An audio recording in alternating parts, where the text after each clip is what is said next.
Assalamualaikum warahmatullahi wabarakatuh. Teman-teman, bagaimana kabar kalian? Selamat datang di channel Narasi. Guys.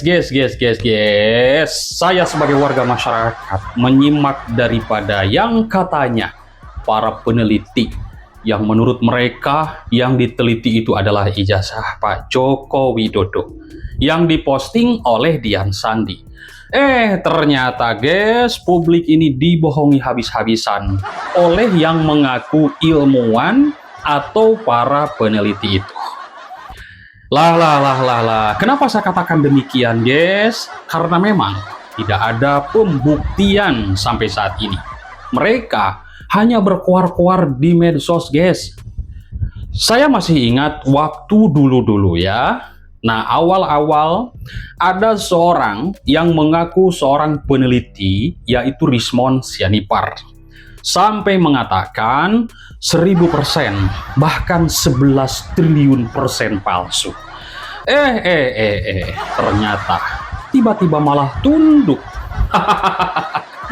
Parah ini guys, parah. Ya, lalu dokter Tipa mengaku seorang dokter koar-koar sampai kurang lebih 1 tahun lamanya, mengatakan bahwa ijazah Pak Jokowi palsu.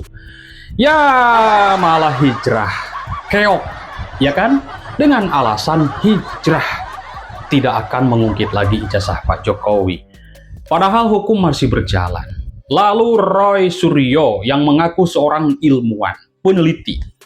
Ini juga ambruk guys, malah perapit sampai berkali-kali, gak berani ke sidang pembuktian.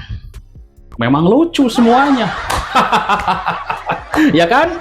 Betul tidak? Lucu nggak mereka? Bertahun-tahun hanya koar-koar, tidak ada bukti. Kita dibohongi guys, ya. Bagaimana guys pendapat daripada kalian semua? Apakah mereka benar-benar seorang peneliti atau bukan? Atau hanya lucu-lucuan di medsos buat konten? Oke. Nah guys, di video kali ini saya juga mendapatkan sebuah informasi penting dari Profesor Richard ya, bahwa besok hari Rabu sidang gugatan Pak Prianto, yaitu rektor dari UNJ. Terkait apa? Pemberian atau meloloskan memperoleh gelar doktornya Roy Suryo. Oke. Ya, kita simak videonya ya, simak sampai tuntas guys, agar tidak gagal paham. Ini penting kita simak. Dan juga di dalam video ini akan saya putar penjelasan daripada Profesor Richard ya, dan juga Bang Bill. Oke, ini videonya guys. Teman-teman semuanya ya, besok itu hari Rabu tanggal 12 Agustus 2026. Pukul 13.30 WIB. Agendanya penting sekali buat kita semua untuk menjaga integritas pendidikan. Pendidikan adalah peradaban bangsa. Nah, apa acara itu? Acaranya adalah gugatan Pak Prianto SHMH terhadap Universitas Negeri Jakarta, dalam hal ini rektor ya. Yang terintervensi adalah Roy Suryo, KRMT Roy Suryo, dalam gugatan kasus pemberian atau meloloskan ya, Roy Suryo ini memperoleh ijazah gelar doktor dari Universitas Negeri Jakarta karena menurut aturan ya, mandat dari peraturan rektor nomor 5 tahun 2022, Mas Roy Suryo atau KRMT Roy Suryo ini seharusnya sudah drop out ya, sudah drop out karena terpidana yang telah berkekuatan hukum tetap dari Mahkamah Agung. Jadi simpelnya Roy Suryo ini adalah mahasiswa yang seharusnya di drop out pada Mei 2023 ya, sehingga tidak mungkin bisa memperoleh ijazah yang tertulis di tahun 2024 ya. Nah, kalau sudah drop out 2023, maka mengulang dari awal. Nah, jadi drop out inilah yang dipermasalahkan Pak Prianto SHMH dan kawan-kawan ya di PT UN Jakarta. Jadi jangan lupa datang beramai-ramai di hari Rabu 12 Agustus 2026 pukul 13.30 dengan agenda gugatan Priyanto SHMH terhadap Rektor Universitas Negeri Jakarta.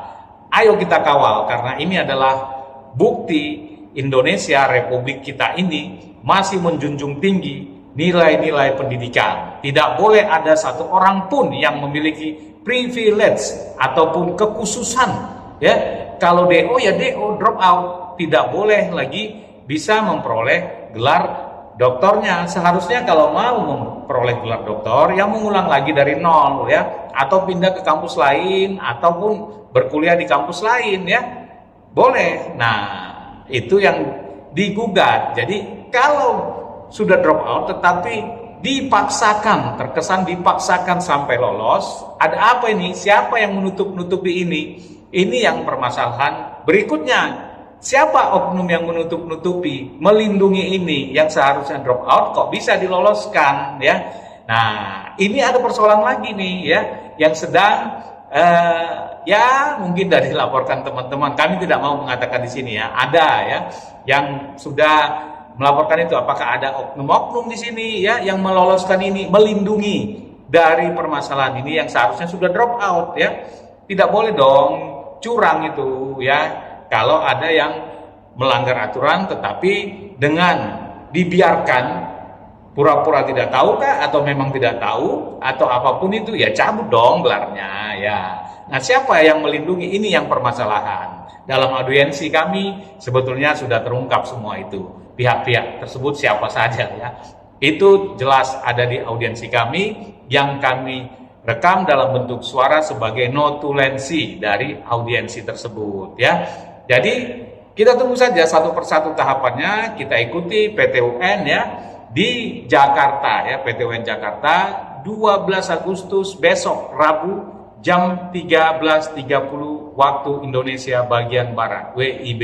Mari ramai-ramai kita kawal supaya kita tahu bagaimana ini pendidikan kita ini, apakah benar-benar ya negara melindungi pendidikan agar bisa berkeadilan ya, merata dan tidak ada pandang bulu. Kalau memang pendidikan itu adalah inklusif bagi semua. Artinya kalau memang Roy Suryo bebas diloloskan seperti ini, maka jangan ada aturan yang lain, misalnya gugur karena atau DO drop out karena masa studi ataupun apa, IP-nya mau 0 juga boleh dong ya, harus semua ya. Kalau mau mengatakan terbuka lebar ya, barbar saja semua, nggak usah ada aturan ya. Nah, makanya ini digugat oleh Pak Priyanto SHMH. Sekali lagi, datang beramai-ramai, mari kita kawal bahwa pendidikan harus kita jaga. Inilah muka wajah Indonesia, peradaban Indonesia. Kalau pendidikan dipermainkan seperti ini oleh oknum-oknum atau kelompok-kelompok tertentu ya, maka jangan berharap Indonesia punya masa depan kalau ini bisa sampai lolos. Bagaimana dengan perkembangan kekisruhan gelar Dr. Roy Suryo? Sudah banyak petisi yang kemudian diisi oleh masyarakat Republik Indonesia agar Roy Suryo gelar doktornya harus dicabut oleh Universitas Negeri Jakarta. Ini bukan cuma soal yang bersangkutan punya problem politik, tapi benar-benar ada problem hukum yang terjadi ketika beliau kuliah. Dan sampai dengan saat ini kita sudah menggugat kepada UNJ agar sesegera mungkin memproses urusan Roy Suryo ini.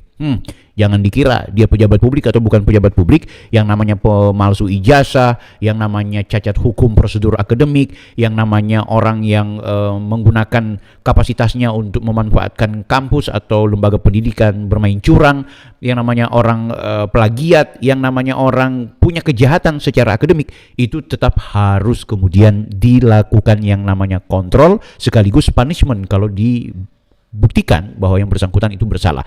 Salah satu diantaranya adalah problem Mas Roy Suryo. Kita ketahui bersama yang bersangkutan itu adalah mahasiswa yang seharusnya gugur, tapi tidak digugurkan oleh pihak kampus. Ini menyalahi aturan dari rektor itu sendiri. Sudah seperti apa perkembangannya Bang Bil? Oke, video ini aku akan share ke kalian bagaimana update dari kekisruhan Mas Roy Suryo ya. Ini dia bilang gue ini bukan pejabat publik, ngapain ngurusin saya, si Bill itu dan kawan-kawannya itu pansos cari perhatian bla bla bla. Nggak perlu diperhatikan oleh banyak orang, nggak perlu diperhatikan oleh kalian. Yang penting diperhatikan oleh UNJ, di mana UNJ harus bertanggung jawab. Kita nggak peduli soal Anda punya urusan dengan Pak Jokowi, udah selesai kok, kalian tinggal menikmati aja proses hukumnya sampai sejauh mana. Tapi yang jelas kali ini, karena kalian sudah mengemuka di ruang publik, mempertontonkan sebagai seorang ahli, sebagai pakar-pakar yang ternyata adalah penjahat akademik, itu yang kita minta pertanggungjawaban. Dan itu juga kita sudah lakukan kepada Rismond Sianipar, tinggal bagaimana prosesnya yang bersangkutan. Oke guys, ini ada informasi terbaru ya, ini kalian tonton sampai dengan terakhir, karena ini video kalian akhirnya merasa bahwa benar-benar Roy Suryo ini tidak ada ampun, dia harus dicabut gelar doktornya, minta maaf kan? Kenapa? Karena memang ya harus dicabut kan gitu. Ya soal nanti rektor akan bikin keputusan seperti apa tuh urusan rektor, urusannya UNJ. Tapi sebagai masyarakat sipil, sebagai pemerhati pendidikan, sebagai orang yang juga bayar pajak, di mana pajak kita itu dipakai untuk lembaga-lembaga pendidikan kita, termasuk dalam hal ini adalah UNJ, maka kita berhak untuk kemudian mempertanyakan masalah publik ini. Oke guys, ini aku mau perlihatkan. Pertama ini di situsnya Mahkamah Agung ya, dalam hal ini lewat di Pengadilan Tata Usaha Negara Jakarta ya.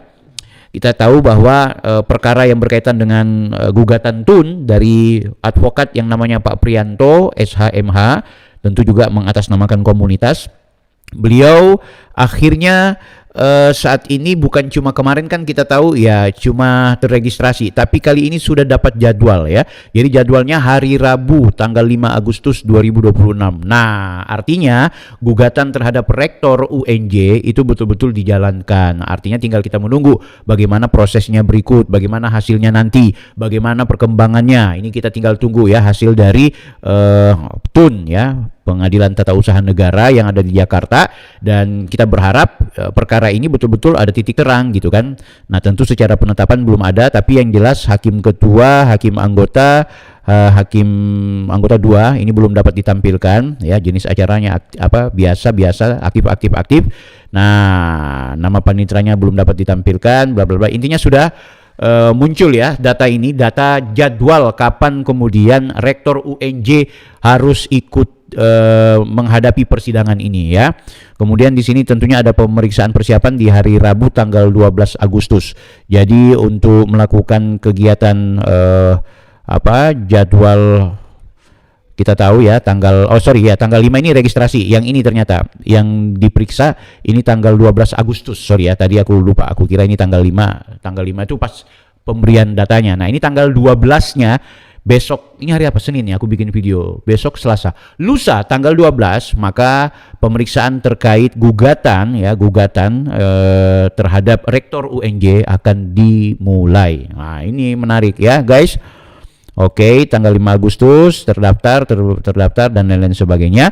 Kita tinggal menunggu. Nah, ini tanggal 5 Agustus penetapan dismisal diterima, artinya begini guys, bahwa ini sudah terregistrasi, ini diterima, berarti proses sidangnya itu jalan gitu. Wow, luar biasa ya. Tanggal 12 Agustus pemeriksaan persiapan. Jadi prepare saja UNJ ya yang terkait atau yang intervensi di sini KRMT Roy Suryo Noto Diprojo, karena kebetulan itu adalah ijazah beliau yang kemudian dipersoalkan oleh teman-teman advokat, maka yang bersangkutan juga menjadi pihak yang terkait atau pihak yang intervensi. Jadi apakah kemudian proses lanjutan ini benar-benar akan sampai memenuhi target? Itu yang menjadi kebutuhan kita bersama, karena ini bukan cuma soal balas-membalas ya, nggak penting soal balas-membalas.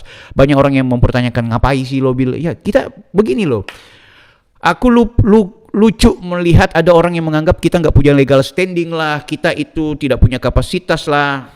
Ya udah, oke, aku tidak punya kapasitas untuk melaporkan mungkin di TUN, oke. Aku tidak punya kapasitas ketika kemudian membawa ini ke ranah yang sifatnya normatif ya, bisa saja seperti itu.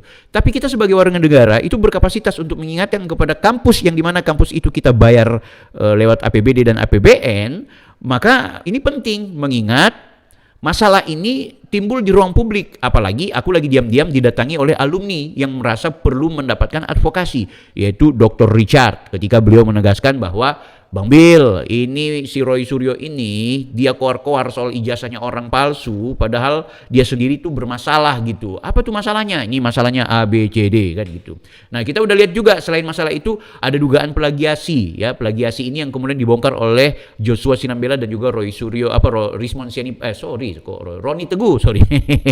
Ini inisial R kok jadi bahan-bahan lucu. Nah, ini Bang Roni Teguh menemukan, sekali lagi menemukan ada kejanggalan dari disertasinya Roy Suryo. Selain soal penciplakan atau contek atau plagiasi yang diduga kemarin, ini ada dugaan betul-betul hasil bahwa ada yang tidak profesional dari disertasi ini.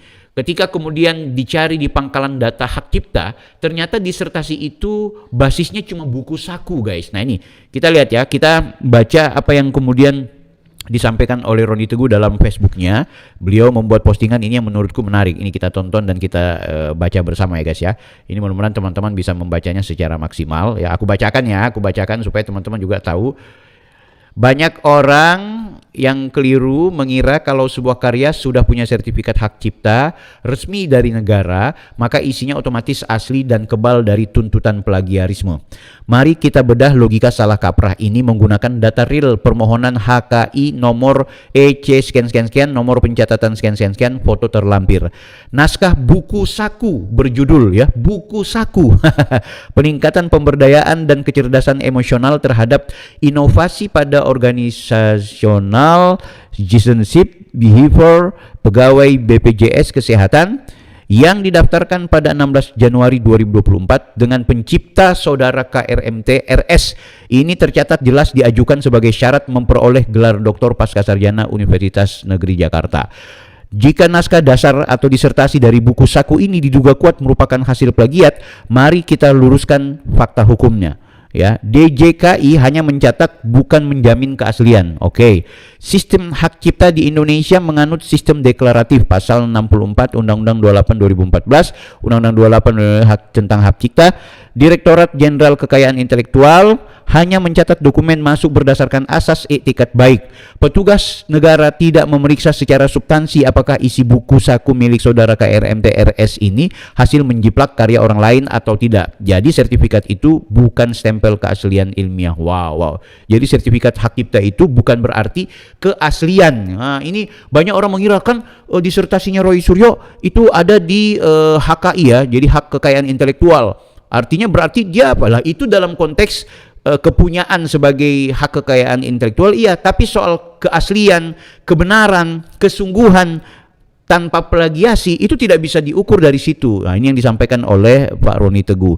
Sertifikat HKI milik Pascasarjana Universitas Jakarta Negeri Jakarta bisa batal demi hukum. Sertifikat HKI bukan tameng pemutih dosa plagiarisme. Betul. Jika pemilik karya asli yang dijiplak mengajukan gugatan ke pengadilan niaga, hakim memiliki wewenang penuh untuk membatalkan pencatatan hak cipta tersebut karena syarat material orisinalitas telah gugur sejak awal. Mengubah kemasan tidak menghapus delik plagiat. Wow, tunggu. Mengubah disertasi S3 menjadi format buku saku hanyalah modifikasi wadah. Jika pondasi ini ilmiahnya dicuri dari ide orang lain, maka buku saku tersebut otomatis berstatus sebagai produk pelanggaran hukum dan pelanggaran hak moral. Mari kita kawal bersama demi keadilan ilmiah di Indonesia. Wow, ini guys ya. Nah, ini kok ya jadinya buku saku ya. Oke, ini nggak ngerti aku seperti apa ini. Oke, kita lihat di pangkalan datanya ya guys ya.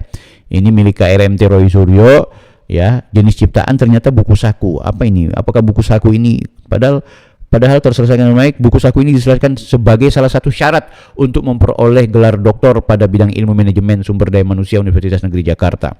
Kok buku saku ya? Kenapa jenis ciptaannya bukan disertasi gitu ya? Ini tolong nanti diberikan penjelasan buat kawan-kawan kepada kita semua. Ini menarik menurutku, ada sesuatu yang janggal dan akhirnya ini menjadi bantahan dari Bapak Roni Teguh terhadap orang-orang yang mengira bahwa karena Roy Suryo punya hak kekayaan intelektual seolah-olah lolos dari dugaan adanya plagiasi. Nah, ini yang dugaan plagiasi ini masih kita tunggu. Dikti ini nggak tahu kabarnya gimana. Oke ya, kita tinggal menunggu kabar juga dari Dr. Richard.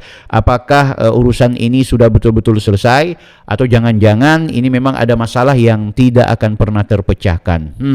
Kita menunggu saja ya. Apalagi kita juga ingin cari tahu bagaimana kemudian masalah ini betul-betul terselesaikan dengan baik, guys. Ini kita nggak boleh biarkan.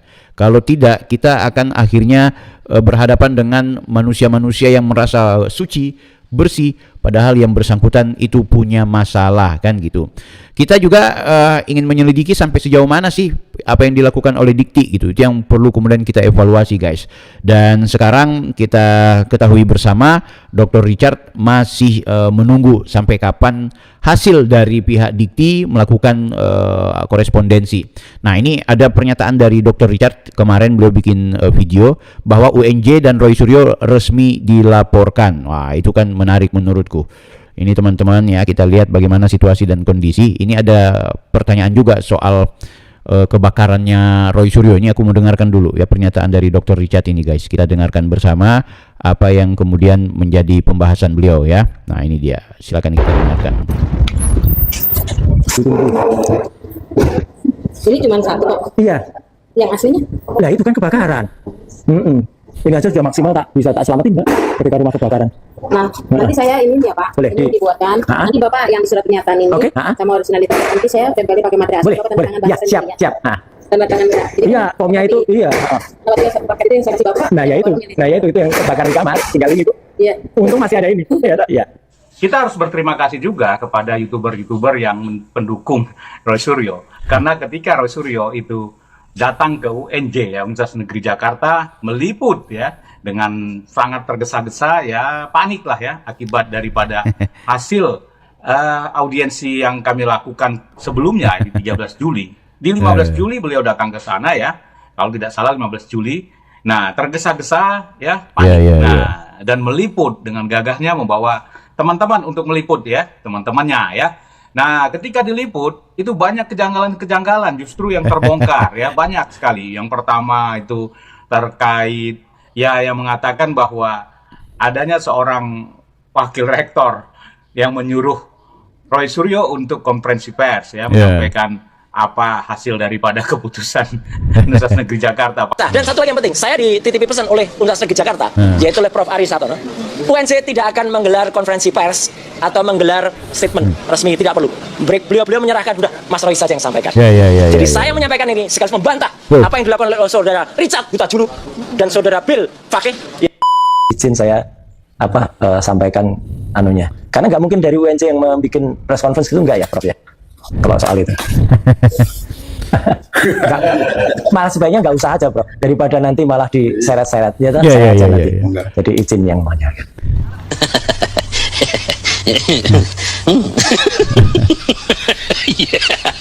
Padahal dia membujuk-bujuk wakil rektor tersebut. Dan wakil rektor itu adalah wakil rektor bidang keuangan. Yang juga sebagai promotornya atau pembimbingnya ya. Promotor atau pembimbingnya. Pembimbing 2 kalau tidak salah itu.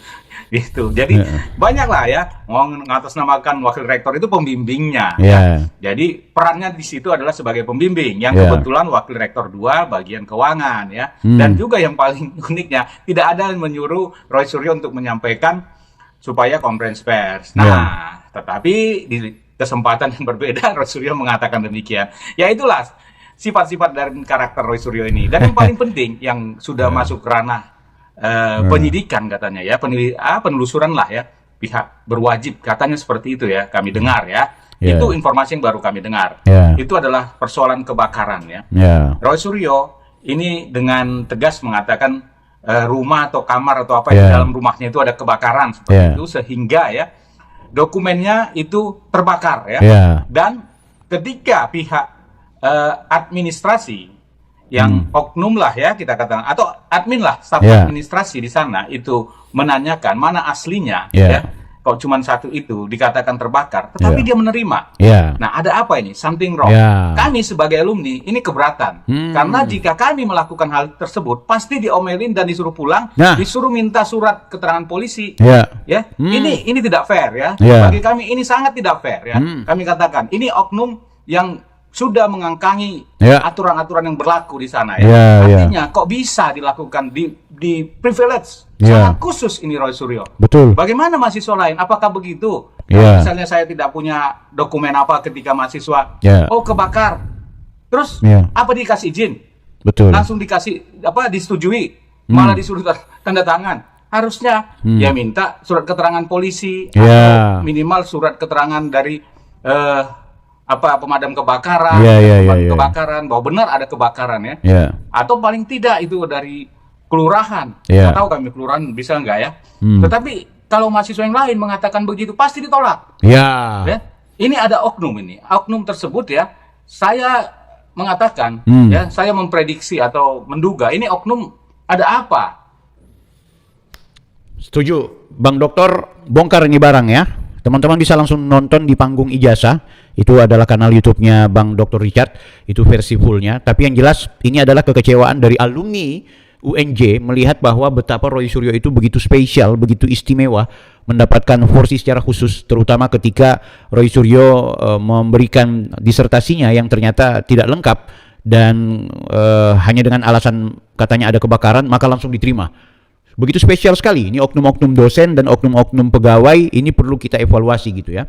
Dan ini menarik guys, kalau Roy Suryo betul-betul sudah secara resmi melaporkan aku dan Dr. Richard terkait yang dia merasa dicemarkan nama baiknya, yang merasa dituduh ijazahnya palsu, dia harus hati-hati. Kenapa? Karena secara otomatis polisi akan lakukan hal yang sama ketika Pak Jokowi melaporkan.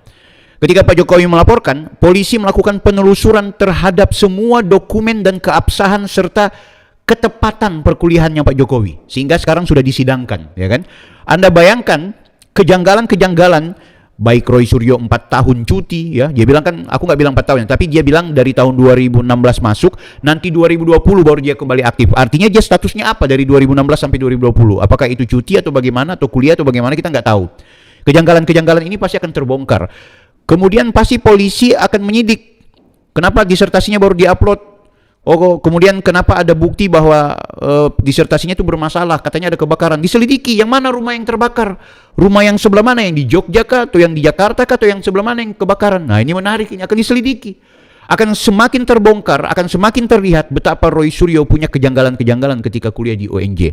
Termasuk ketika terbongkar bahwa ternyata benar Roy Suryo adalah pelaku tindak pidana yang seharusnya itu digugurkan, maka ketika benarlah apa yang selama ini kami koar-koar bahwa Roy Suryo itu punya pelanggaran secara akademik, pasti polisi akan melihat, Roy, itu si Bill dan kawan-kawan itu kan bukan menuduh ijazahmu palsu, tapi mereka cuma mempertanyakan tentang proses akademik Anda yang sampai mereka datang ke UNJ, di mana letak pelanggaran mereka. Otomatis laporan mereka tentang kami itu bisa saja bermasalah atau SP3 atau lain-lain sebagainya.